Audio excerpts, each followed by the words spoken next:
Hello বন্ধুরা, আশা করি আপনারা সবাই ভালো আছেন। আজকে আপনাদের জন্য নিয়ে চলে আসলাম কাঁকড়া রান্নার রেসিপি। কাঁকড়া কিভাবে পরিষ্কার করেছি তা কিন্তু আগে একটি ভিডিওতে আপনাদের দেখিয়েছি।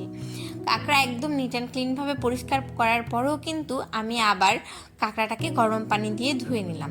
কাঁকড়াটা কিন্তু একদম ফুটন্ত গরম পানির মধ্যে দিয়ে দিয়েছি।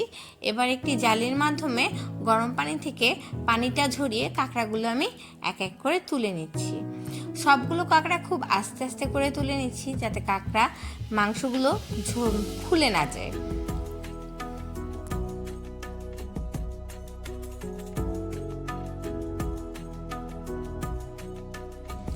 কাঁকড়াগুলোর পানি ঝরিয়ে নেওয়া হয়ে গেলে এবার আমরা মশলা দিয়ে দিব। মশলার মধ্যে এখানে আছে পেঁয়াজ, রসুন, আদা, জিরা এবং গরম মশলা। সবগুলো মশলা দিয়ে এবার দিয়ে দিচ্ছি আমরা পরিমাণ মতো লবণ। আরও দিয়ে দিব হলুদের গুঁড়া এবং মরিচের গুঁড়া। আমি কিন্তু এর মধ্যে মরিচের গুঁড়া একটু পরিমাণে বেশি দিয়ে দিচ্ছি, কারণ আমি স্পাইসি করতে চাই। এজন্য মরিচের গুঁড়াটা আমি একটু পরিমাণের থেকে বেশি দিয়েছি। আপনারা যদি একটু মরিচের গুঁড়াটা কম দিতে চান তাহলে কিন্তু দিতে পারেন, কোনো সমস্যা নেই। এবার আমি এগুলোকে খুব ভালো করে মাখিয়ে রেখে দেব।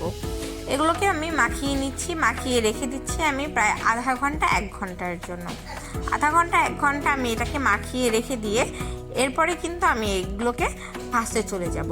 আমি এগুলোকে কিন্তু খুব ভালোভাবে উল্টে পাল্টে মাখিয়ে নিয়েছি, যাতে মশলা সবগুলো কাঁকড়ার ভেতরে চলে যায়। এবার একটু ছোট কড়াইতে তেল দিয়েছি, যাতে আমি ডুবো তেলে এগুলোকে ভাজতে পারি। কাঁকড়া ডুবো তেলে না ভাজলে কিন্তু কাঁকড়া মজা লাগবে না, খেতে ভালো লাগবে না। তাই আমি ছোট কড়াই নিয়ে নিয়েছি, যার মধ্যে ডুবো তেলে এবার আমি কাঁকড়াগুলো ভেজে নিচ্ছি। কাঁকড়াগুলো কিন্তু অল্প আঁচে ভাজতে হবে, যাতে ভেতরটা ভালো মতো সিদ্ধ হয়। সিদ্ধ না করে যদি হাই আঁচে ভেজে নেন তাহলে কিন্তু লাল হয়ে যাবে ঠিকই, কিন্তু ভেতরে ভালো হবে না। ভেতরে ভালো করতে হলে কিন্তু আঁচটা মিডিয়াম রেখে একটু সময় নিয়ে আপনাদের ভাজতে হবে।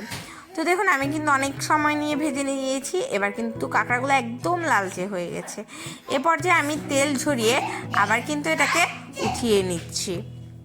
সবগুলো তেল ঝরিয়ে উঠিয়ে নেওয়া হয়ে গেলে এবার আমি একে একে বাকি যা আছে সবগুলোই কিন্তু এই সেম প্রসেসেই ভেজে নেব। বারবার বলছি, চুলা কিন্তু হাই আছে ভাজা যাবে না, চুলা কিন্তু খুব অল্প আছে এগুলোকে ভেজে নিতে হবে। যত কম আছে ভাজবেন তত বেশি কাঁকড়ার ভেতরে মাংসটা খেতে সুস্বাদু লাগবে। তৈরি হয়ে গেছে আমার কাঁকড়ার রেসিপি। তো এর মধ্যে এখন বিট লবণ আর একটু গুঁড়া মরিচের গুঁড়া আমি অ্যাড করে রেখেছিলাম। এবার আমি এই মশলাটাকে দিয়ে দিচ্ছি। এটা দিলে কিন্তু খেতে আর একটু ঝাল ঝাল লাগবে, এতে আরও বেশি মজাদার লাগবে। তৈরি হয়ে গেল আমাদের কাঁকড়ার রেসিপি। আজকের জন্য আল্লাহ হাফেজ।